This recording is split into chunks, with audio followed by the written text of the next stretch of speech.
Network Entertainment. Kuda ng kuda, sila'y di mapigilan. Talak ng talak, di rin mapagsabihan.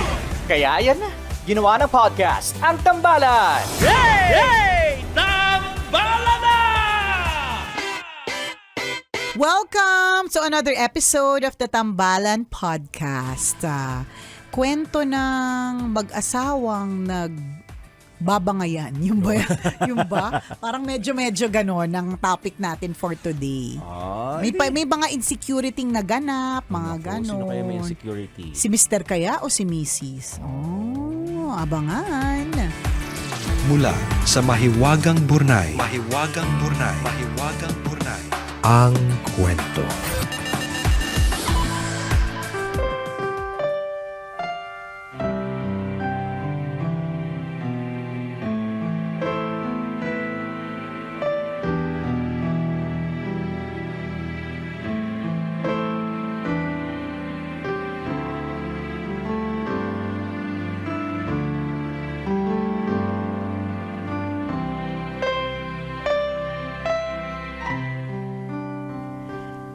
Dear Nicole and Chris, itago nyo na lang ako sa pangalang Lala, 28 years old at tambalanista since 2018. Sumulat ako para ibahagi sa inyo ang hinanakit sa puso ko. Hindi ako sure kung matutulungan nyo ko, pero itong pagsulat ko pa lang, malaking tulong na para sa akin. Wala kasi ako mapagsabihan ng pinagdadaanan ko. Ganito po kasi, maganda ang pangangatawan ko nung dalaga pa ako. In short, sexy. Kung magdamit ako dati, labas tiyan. Masisikip at hapit na hapit sa katawan. Sa dami ng manliligaw ko, kay Jess ako bumagsak. Mabait kasi si Jess at maalaga. Secure din sa sarili. Hindi ako pinagbabawalang isuot ang mga gusto kong isuot. Hindi konserbatibo. Sinagot ko siya at hindi nagtagal, nagpakasal kami. May 2 na kaming anak ngayon. Sa panganay ko pa lang nahirapan na akong bumalik sa dati kong timbang pagkapanganak. Nasundan agad ng pangalawa kaya nawala na talaga ng pag-asa. Breastfeeding ako kaya pakiramdam ko lagi akong gutom. Gusto ko din na maraming supply ng gatas kaya kahit agahan may sabaw ang ulam ko. Kaya naman mula sa 50 kilos, pumalo ang timbang ko sa 75. Hindi magkasya na ang mga damit ko dati kaya nilagay ko na sa kahon. Bumili ko ng mga duster, string pants at malalaking t-shirt. Komportable ako kapag suot ko. Nakakahinga ako na maluwag at hindi ako nahihirapang gumalaw. Simula na magkaanak, hindi na rin ako masyadong makapag-ayos sa sarili. Halos nga hindi na ako makapagsuklay ng buhok. Naging prioridad ko ang pag-aasikaso at pag-aalaga sa mga anak ko. Ang masakit tambalan, hindi matanggap ng asawa ko ang pagbabago sa katawan ko. Kung hindi niya ako iniinsulto, inaaway. Tuwing nasisira yung motor niya, ako ang sinisisi. Hindi daw kasi kinakaya ng motor ang bigat ko. Ayaw na niya akong iangkas madalas kasi masisira daw yung motor. Hindi niya din maintindihan kung bakit hindi ako pwedeng mag-diet pa. Naiinis din siya dahil hindi na ako nakakapag-ayos gaya ng dati. Hindi niya maintindihan kahit ilang beses ko nang ipiniliwanag na hindi ko prioridad ang magpaganda sa ngayon. Mas importante sa akin na naalagaan ko ng maayos ang mga anak ko. Tambalan, masakit sa akin kapag sinasabi ng asawa ko na hindi na daw niya mahanap yung babaeng pinakasalan niya. Mukha na daw akong lumba-lumba. Ano kaya mabuti kong gawin para sa halip na mag-focus siya sa katawan ko, makita niya ang napakaraming sakripisyo ko simula nang naging isang ina. Salamat po sa inyong payo. Ang inyong tambalanista, Lala.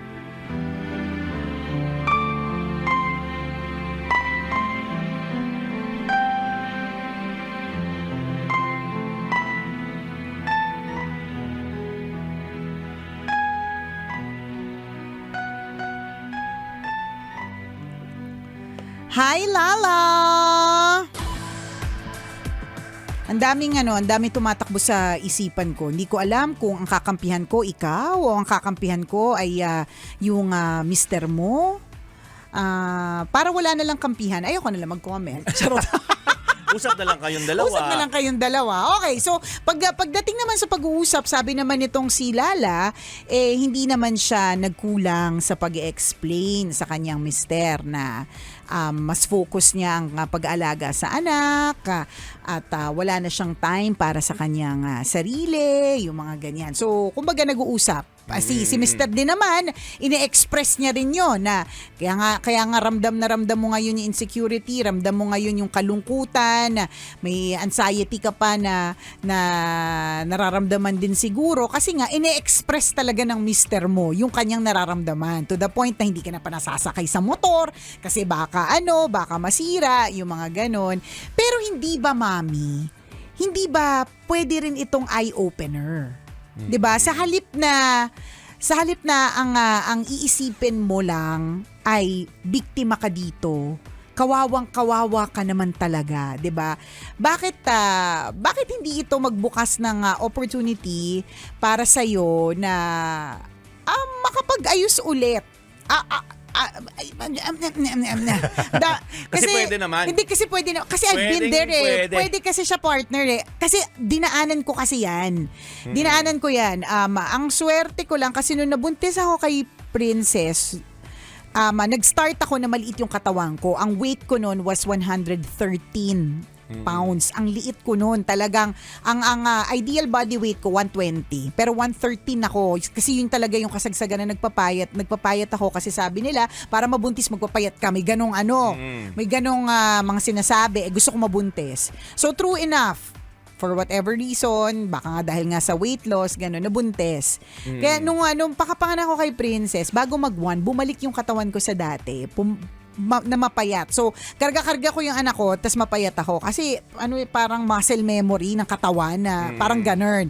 Ngayon, nung pangalawa, hindi. Kasi nag-umpisa ako sa kanya, bago ako nabuntis kay Prince, nasa na ako, ang ideal body weight ko, dapat 120 lang ako. Nag-start ako kay Prince, 138 ako.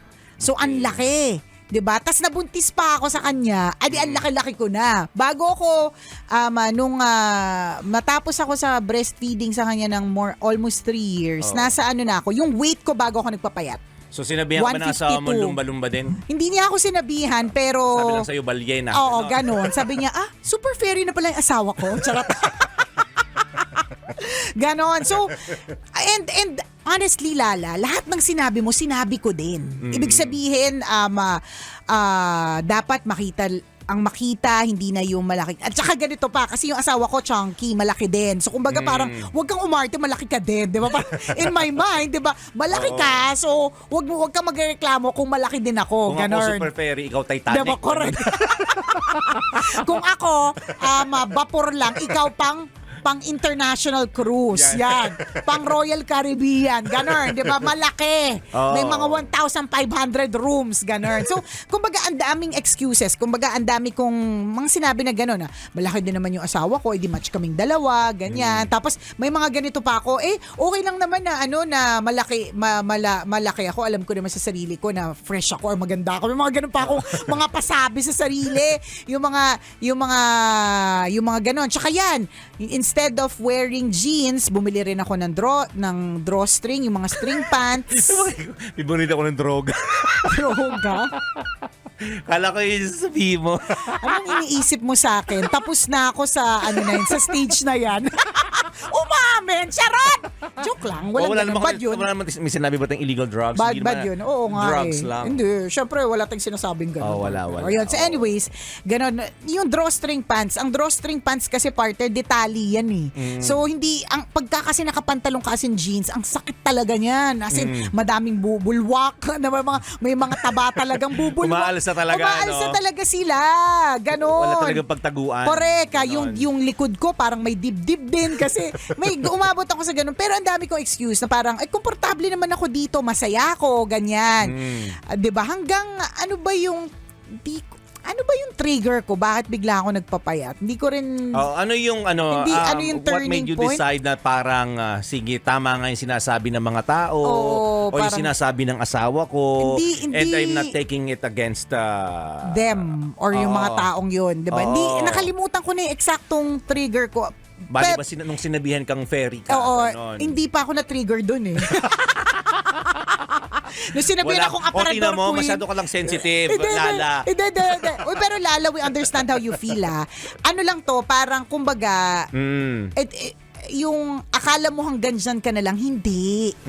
Parang ganun. Hindi ko mahirap talaga magpapayat after giving birth. Totoo yan. Hindi, tapos mahahaluan pa ng hormones partner. Hindi natin alam kung anong edad mo. Pag magme-menopause na din, may mga ganyan.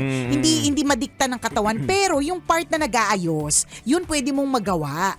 Kasi yung, ako para sa akin, kung halimbawa yung katawan mo talagang sadyang hindi na bumalik. Kasi for whatever reason, dahil nga, hormones. Ang hirap paliwanag ng hormones eh. Mahirap talaga siyang... Spell hormones muna. Hindi ko, ano na lang, dugo na lang, dugo. Charot. mahirap siyang ipaliwanag kung bakit. Ginagawa mo naman yung pagda-diet pero palaki ka pa rin ng palaki. May ganon. Hindi ka... hormonal, 'di ba? May imbalance na nagaganap. Ganon. Pero una, high-tech na yung mundo. So yung mga ganyang klase mga issues nagagawa na ng mga ways, 'di ba? Kung ibig sabihin, kung gusto may paraan, kung ayaw maraming dahilan. Kung gusto kong basahin na to read between the lines, lagi mo pinagtatanggol yung hindi ka nag-aayos, tsaka yung malaki ka na. Pero yung sa totoo lang, babalik din naman yung self-confidence mo, yung kapag ka nag-ayos ka ulit. Isa sa mga dahilan kung bakit ako partner nagkaroon ng post-traumatic baby blues. Okay. Oo, hindi ako talagang nagkaroon ng depression ng after manganak. Kasi nung pagkapanganak ko dun sa huli ko, tiningnan ko talagang katawan ko, parang hindi ako nanganak. At natatandaan ko to, partner. Sinurprise niyo ako dito sa lobby kasi birthday ko. Tapos ikaw, bihira ka naman kumoment Pero pag kumoment ka, masakit. Birthday ko yun Sinurprise niyo ako, parang nag-gather kayo dyan, tapos may hindi mga ako ganon. nagsabi nun. Pero sabi mo talaga, nanganak ka na ba? Nanganak ka na, pero hindi naman yun yung kumbaga parang yung sinabi mong yun was already a confirmation na kasi yun yung feeling ko talaga pag tinitingnan ko yung katawan ko, parang hindi ako nanganak. Malaki. Baka may kakambal pa na iwan Correct. dyan. Pacheck mo nga ulit. Totoo. May mga ganyan ako naririnig na comment. Yung inunan ba na iwan? Yung mga ganong mga kung ano-ano pa. Parang kambal ba? Mga ganon. Oh. And nung una parang nakakatawa pero eventually meron siyang effect na hindi maganda sa akin na naging dahilan kung bakit parang nagkaroon ako ng baby blues na ano ba yan? Parang ang lungkot. Parang lahat ng nakakaiyak. Hindi na ako babalik sa dati. May ganon. Paano nabago ang lahat? Para ano? Pero hindi pa para lang. Hindi, alam mo, kasi pareho kayo ng pinagdaanan currently si Lala. Ikaw tapos na. So you've Tapos been na. there. So para pakinggan lang ni Lala, ano yung nagpabago? Hindi ko sure kasi kung ano yung eksaktong trigger ko. Pero isa sa mga, ay yung pag tinitingnan ko yung sarili ko, di ba sabi ko nga partner, there was a time na pag nagpipicture tayong dalawa, mas malaki ko kaysa sa'yo. Ako yung Nasa babae. harapan ka lang ng konti. Hindi, di ba? Nag-step forward ka kasi. Wish ko lang ganun. Pero alam ko talaga sa sarili ko na kapag ka nasa harapan talaga ako, nasa si Chris Chuper, di ba? Matatakpang kita. Parang ganun. Sa mga pictures, talagang hindi ako mataba, namamaga ako. Parang ganon. Oh. Tapos hindi na ako masaya. Tapos yung mga damit, isa sa mga triggers ko, yung mga damit sa halip na masuot ko yung mga dati kong mga damit, bibili ko ng XL. So Okay. gumagastos pa. Parang ganon. Tapos, yun nga, ang isa sa mga, yung yung thyroid. Okay. Yung pala yung trigger ko talaga na pinaka-major. Recent lang to Recent lang. Last year lang naman ako nagpapayat Kaya ibig sabihin, kay Lala, pwede din natin tong i-podcast partner para dun sa, kasi this is an experience na naranasan ko mismo Pwede kang hindi magmadali kung sa tingin mo hindi ka pa ready, pero kailangan dumating ka sa point na maging ready ka na mag-sacrifice ulit para pumayat or para magpaganda. Hindi para sa asawa mo lang, kundi para sa sarili mo. Kasi hindi mo alam yung magiging ultimate level of balik ng akala mo lang super confident ka or akala mo lang fresh na fresh ka, pero tama ka, akala mo lang yun, di ba? Hindi sa nangaano ha, hindi sa Nangaano ka eh. Hindi kasi ako Inaano mo sila, kasi ako ganun ako, partner, na parang hanggat nung pumayat ako, doon ako nalungkot na parang wala naman lang nagsabi sa akin na hindi na pala ako fresh nung hindi na Wala umabot ni isa nagmagandang loob Oo, sa'yo na sabihin na, na hoy, excuse ako dyan.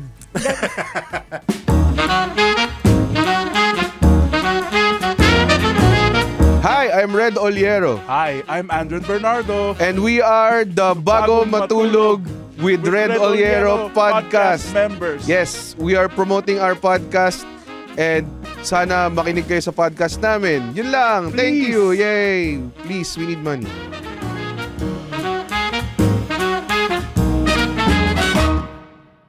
Kasi di ba kung sino yung araw-araw mo kasama, hindi naman napapansin na lumalaki ka. Tama. Gets.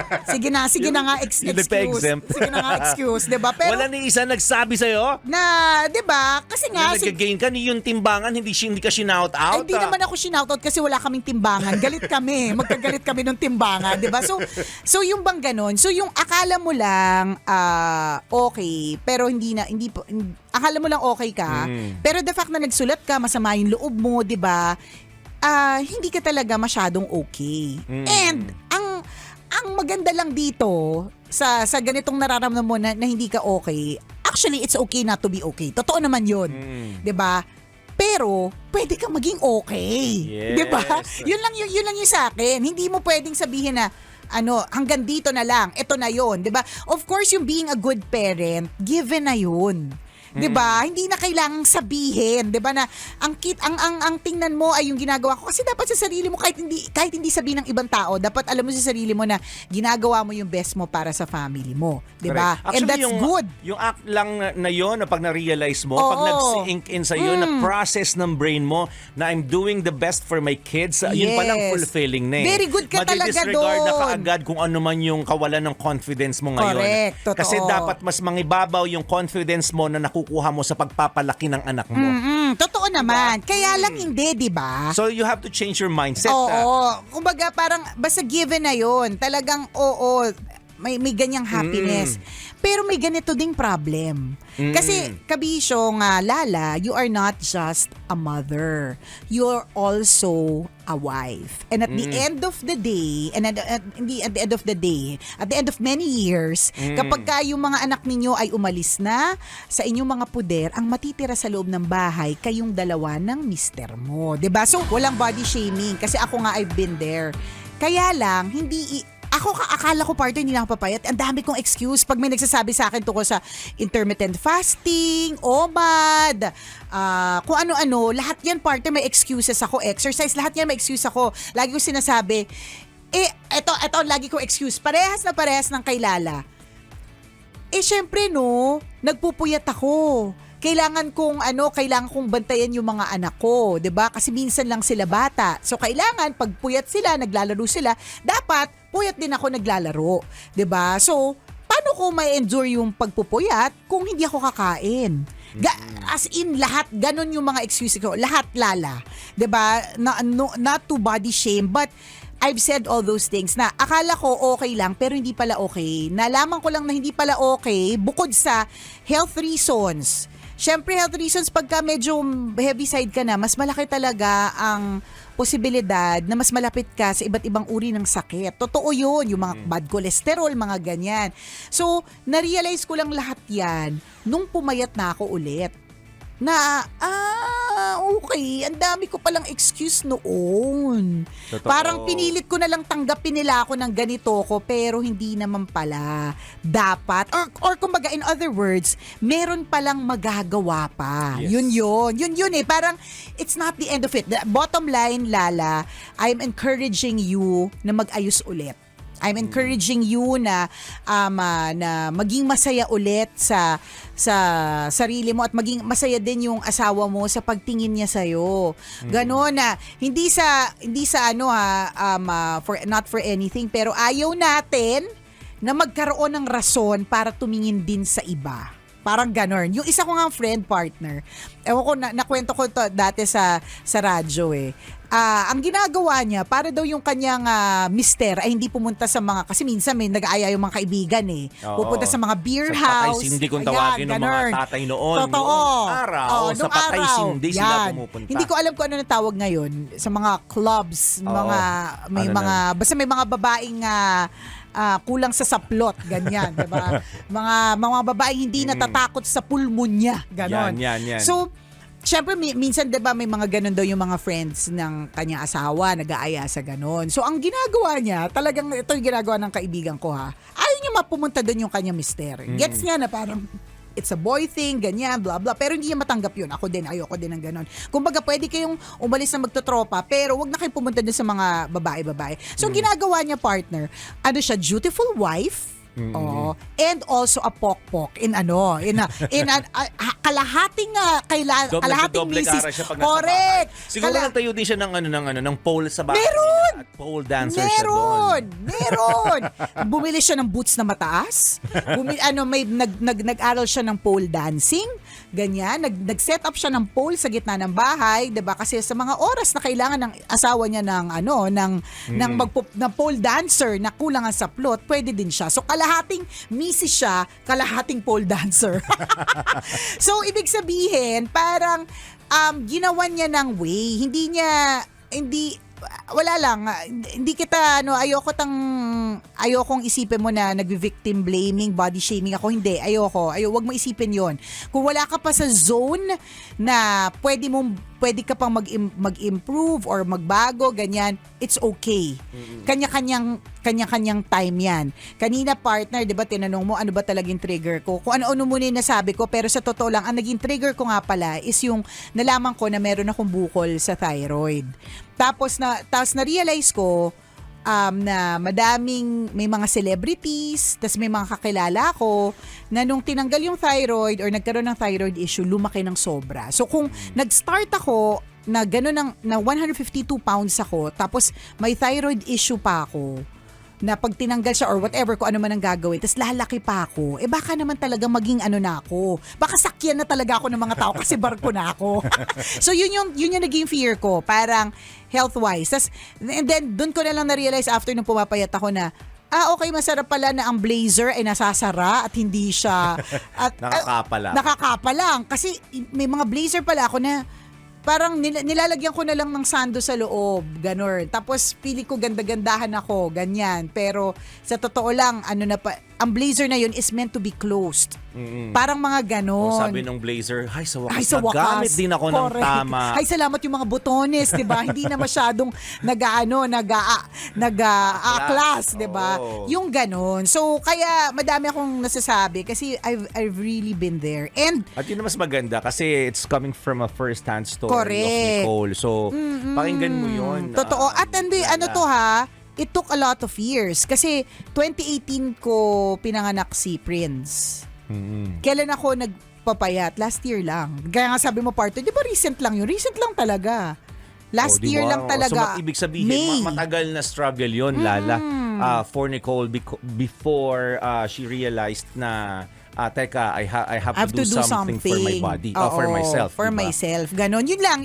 Ibig sabihin, it's not always na ang sama naman ng asawa ko kasi tinawag niya akong ganun. Well, medyo masama siya talaga sa part na yon, di ba? Na hindi ka na pinaangkas, ganyan. Medyo masama siya talaga sa part na yun. Feeling ko nga joke lang din yun. Kasi yung pero pwedeng joke, oo. Pero halimbawa yung paggamit ng lumba-lumba kasi it's a long-term used long-term yung lumba-lumba na yan and joke lang talaga siya lagi every time na nadidinig ko. Ano ba yung lumba-lumba? Hindi ko alam, parang matabang isda. Akala ko parang tumba-tumba, ang laki. Parang gano'n. Pero anyways, alam natin na malaki ka pag gano'n, pag ginamitan ka ng lumba-lumba. So pwedeng joke lang din yun sa asawa mo. Pero kung seryoso man siya, di ba? Half meant. Oo, na sinasabi niyang, lumba-lumba ka na, huwag ka na umakas sa motor kasi masisira yung motor ko. Seryoso siya doon, na mas pinapaboran niya yung pag-aalaga sa motor kaysa sa pag-aalaga sa'yo. E di, ipaalam mo sa kanya, alam mo, nasasaktan ako palagi. Every time na sinasabihan mo ako ng ganon, di ba? Ayoko nakakarinig na lumba-lumba ako. Pero come to think of it, kagaya yung sinabi ni Partner kanina, again, you have to read between the lines and take criticisms constructively. Mapapabuti ka pa Oo. dyan actually. Correct. Mabuti nga asawa mo na yung nagsasabi sa'yo. Yes. Kaysa marami pang tao na mas masasaktan ka, na wala Nakutsain ka ka ng pa. laban. Oo. Na mas kasi pag nanggaling pa sa ibang tao to, na parang, uy, taba-taba, kaya makinakita ka sa mall, di ba? Tapos binabody shame ka ng mga tao. Mas masakit yun. At least ito, kumbaga, araw-araw mo na nakikita at nakakasama yung asawa mo, sinasabi niya sa'yo. Kumbaga, regularly may nag-remind sa'yo na, baka pwede nang gawa ng paraan. And again, take it constructively. Natanggal yung piniping ko, wait lang. Constructively. Again, take it constructively. May emphasis yun. Correct. So, wag mo mamasamain. Kasi yung kagustuhan niya na mapaganda ka ay para sa'yo din. Tama. Para sa'yo Diba? talaga din yun. Correct. Wag mo mamasamain yun. Oo, yung akala, gets ko yung when a child is born, a mother is also born. So kumbaga parang feeling ko iniisip mo na that girl, that sexy girl na nagsusuot ng hapit na hapit has long been gone, 'di ba? Pero confident ka dun noon nung araw. And it's still also a part of you. Kahit na sabihin natin nag-change tayo ng priorities and all, meron pa rin part of you na confident ka kapag ka nakakasuot ka ng mga medyo tight, yung mga ganon. So, gagawan mo ng way. Yung sa akin nga, partner, kahit na nga hindi dun sa weight loss, kasi nga kung merong hormonal na issue, yung ayos man lang sa sarili. Yun. Yung At ganon. sinabi rin yun sa'yo ng asawa mo. Oo. Diba? Mag-ayos-ayos ka naman sa sarili mo. Diba? So pakinggan mo yun. Parang kung tutuusin, hindi naman yun para sa asawa mo. Bonus na nga lang yun. Correct, Pag-appreciate bonus. ng asawa mo. Yes, pero para sa iyo talaga yun, 'di ba? Just to bring back your confidence. Tinutulungan ka rin niya in a way. Tama. Siguro kung nasasaktan ka, di sabihin mo, ayoko nung paraan ng pagsasalita mo sa akin. Pero yun lang naman yung intention niya. Correct. Diba? Mapabuti. The intention is good. Maaaring hindi lang nasabi ng tamang sa tamang paraan At na tamang tono. naayon sa tenga mo. Oo. Na naayon sa kagustuhan ng tenga mo. Pero the intention is good. Gusto niya maging kaakit-akit ka pa rin sa kanya. Yung katukso-tukso na every time na makikita ka niya, diba, trip kanyang, trip kanyang dunggulin, di ba? Magdudunggulan kayo. Correct, yung mga ganon. Pabor yun sa'yo ha. Pabor sa'yo yun kasi gusto niyang i-maintain yung dati mong kahali-halina. Hindi natin sinasabi na, again, ulitin lang natin yung mga terms po na ginamit pala namin kanina, are not meant to body shame. Yes, you, wala. Yung mga paggamit namin ng Super Ferry, ng Titanic, at inside joke po yun. Inside joke yun. And hindi Tsaka joke lang yun, ano ba yun? Anong metaphorical kineme yun yung parang comparing to para lang mas to an malinaw. item, di ba? Yan. So, Yun. ganun lang siya. Metaphor siya. Oo. Okay, hindi siya hindi Baka siya. sabihin, grabe naman Oo, kayo, grabe naman, super ferry. Pero agad. diba, gets nyo, nung sinabing super ferry, kasi nga it's a metaphor. Oo. Nung sinabing aparador, gets nyo rin. Metaphor kasi yun. So, kasi matatalino lang nakakagets ng jokes namin. Charot. Spell metaphor, di Ay, ba? hindi. Basta Basta figure of speech siya. Oo. So, yun. So, linawin lang namin, walang intensyon. Wala, no to body shaming. Na mag-body shame. Kung kanino man sa nakikinig, or dun sa mga malalaki ang kaha. Diba? Tama pa rin bang gamitin yun, no? Kasi maaaring bawat salita ay offensive sa Para mga sa ganitong klaseng struggling sa pagpapapayat. Correct. So wala pong intention. So sorry, mag-sorry na po kami. kung na-hurt. Sorry na. Oo, kung na-hurt. Pero again, walang intention. Then again, para kampihan ka din, Lala. Baka sabihin mo, di ka naman kinampihan at all, no? Then again, dapat si Mister, on the other hand, dapat din, una sa lahat, tanong ko sa'yo, nabibigyan mo ba ng budget pampaganda yung misis mo? Isa din yun. Oh. Diba? Silipin nyo din yung aspeto diba? na yun. Baka naman wala ka nabibigay na budget dun sa misis mo. Di paano magpapaganda? Pero Diba? alam mo kung walang budget, edi magugutom, papayat. Pwede Ibig sabihin, din. may budget. Ay, nakakalito na. Kaya lumaki ng gano'n. Oo, Kasi busog ka lagi. Kasi laging busog. Well diba? provided. Oo, pwede so good din. provider si Hubby. Pwede din. Kasi wala siyang pang pangbigay, di nangayayat ka, hindi problema. Hindi, baka hormonal eh. Kaya siya mataba eh. So, Kaya lang di nakakapag-ayos, di ba? Siyempre mataba, Oo, hormones, oo. ganyan. O sige, tanggalin na natin yung part na yun. Mahirap talaga magpapayat, di ba? Oo. Kaya nga ako nga, partner, sabi ko, lagi kong thankful ako kay Lord na gumana pa sa akin yung OMAD. Kasi at my age, na ang bagal ng metabolism ko, nasa early 40s, tas early 40s, kahit mag-mid na. Gusto pa rin ko early 40s, early di ba? 50s. Oo. Late 40s, early 50s. Oh, ganon. Hoy, hindi! Ganon. Hoy, Parang ilang may, years na magiging golden girl ka na. Oo nga eh, thank you Lord. May feeling ako na mahirap na magpapayat at this age, 'di ba? Pero I'm always thankful to God na Lord, napapayat mo pa ako. Salamat. I mean, nag-effort din talaga ako na tiisin ang gutom ko, pero pumayat pa talaga ako. Pwede kasing hindi na gumana eh, 'di ba? Pero pumayat pa talaga ako. Anyways, yung part na hormone, sige, kung medyo malaking factor yung hormones, hindi na pumayat. Pero yung magka-budget man lang sa reband. Kasi ganyan eh. Pang-ayos. Kasi partner, Hindi sabi nyo ko, agad pagpapapayat. oo, hindi man. Pang-ayos. Kasi nga, baka maaring hormonal ito, Oo, di ba? pambili ng shampoo, conditioner man Correct. lang. Yung mga ganun, o kaya, yun din yung aspetong yun eh. Reklamo ka ng reklamo, mister. Pero una, baka naman binibigyan mo din siya ng stress. Sa sobrang tindi ng stress, parang tinamad na talaga siya sa buhay. Oo, di mo man lang tinulungan mag-alaga ng Oo, bata. correct. Oo, Diba? yung aspetong yun. Pag uwi, matutulog ka na lang, kakain, matutulog, di ba? Pero lahat ng gawain, asawa mo pa rin. So malaking bagay din May yan, parang, ganon. minsan ako naman ng di ba, magluluto, o minsan ako naman mag-alaga ng mga bata. Di ba? Punta ka muna sa salon, ako na bahala sa mga kids natin. Yan. Di ba? So yung mga ganong support, malaking bagay yun. Marami kang aspetong pwedeng tingnan, pero yun nga, wag mong mamasamain din yung sinabi sa'yo ng asawa mo. Kasi para sa'yo yun. Kasi talagang... Hindi man magandang pagkakasabi. Oo, ganun. Pero aanuin ko lang dun sa, babalik lang ako kay Mister. Mister, baka naman malaki din ang contribution mo, ba't mukhang haggard na si Mrs. Yun talaga, hindi mo tinutulungan. Hindi ka nag-aabot ng ng pangpaganda. Oo, dagdag konsumisyon ka pa. Dagdag konsumisyon ka pa, 'di ba? Tapos puro ka pa talak, ganyan. Mas motor ang hinihimas kaysa sa kanya. 'Di ba yung mga ganun ba? Mga nakakadagdag din yun sa kawalan ng confidence sa iyong misi. So kailangan mo ding i-assess ano ba ang iyong may nagawa ka na bang maayos, 'di ba? Tama. So pag-usapan nyo, ito lang yung para makampante ka, Lala. Yung problema mo ay yung pag-achieve solvable and doable yung pag-achieve ng kapayatan or pag-trim down. Or pagpapaganda ulit. Yes, Minsan achievable yun. parang katulad ng ganito, partner, yung kapag ka nagpapakita ako ng parang throwback na photo, laging like meron tayo isang kasama sa digital team, sabi niya sa akin, Ma'am, hindi ko natandaan na ganyan, na lumaki ka ng ganyan. Parang hindi niya naalala. Maybe because, yun nga, kahit na ang laki ko nun, nag-aayos pa din kasi ko, kaya nga feeling fresh ako. Gets mo, partner? So, may malaking factor dito yung mister na meron ka bang inaabot pang pa-fresh dun sa misis mo. Malaking factor yun ha. Isa sa mga dahilan kung bakit na-develop ko yung insecurity ko sa sarili ko, pakapanganak ko kay Prince. Bukod sa, parang hindi ako nanganak yung katawan ko, partner. Dahil nga nabuntis ako ng 9 months, yung regrowth ng buhok ko, hindi naman talaga straight yung buhok ko eh. Curly talaga, wavy, na hindi magandang wavy. Kitang-kita siya, partner. May mga, ang pangit talaga. So, talagang nakadagdag talaga siya sa pag-iyak ko talaga, partner. Alam mo yun, yung mga ganon, yung akala mo lang walang effect yung mga ganyan sa'yo, pero meron pala. Yun lang yung sinasabi ko.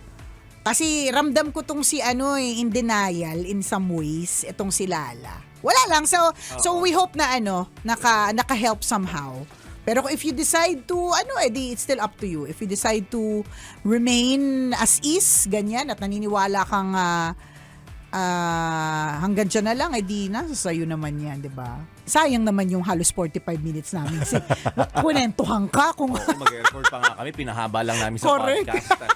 Para sa'yo. Para sa'yo. Hindi na namin nagawa yung iba namin mga gagawin para sa'yo. O, di ba? Basta achievable. Yung problema mo ngayon, solvable. So, Yung achievable. goal, achievable. Correct. Yung steps na gagawin mo is doable. Yes, magagawa ng paraan in other Yes. words. So chill ka lang. Okay, Rox. O, salamat. Salamat sa iyo, Lala, for sharing your story. Nakakatuwa din naman yung mga ganitong mga unique na kwento. Unique meaning, hindi regular na ganito yung topic sa Mahiwagang Burnay. Kasi usually heartbreak, success story, ganyan. Ito, So, pagpapapayat. paminsan-minsan may mga ganitong kwento. So, thank you for sharing your story. At kung ikaw, Kabisyo, meron ka rin kwento na gusto mong i-share sa amin, pwede nyo kaming i-email. Send your stories at Mahiwagangburnaystory@gmail.com. Malay mo, kwento mo na ang ating pag-uusapan sa mga susunod na araw. Kaya send mo na yan, Kabisyo. muli ako po si Nicole Liala. At ako naman si Cambio King Chris Chuper. Na nagpapaalala, una magdasal ka para mabuhay ka, pangalawa mag-toothbrush ka para mabuhay naman iba. Yun! The opinions of podcast creators, hosts, and guests are not necessarily reflective of the official stance of the Pod Network Entertainment, its hosts, or other network programs. The content created by the people behind the podcast is personal and not meant to harm any religion, ethnicity, group, organization, company, or individual.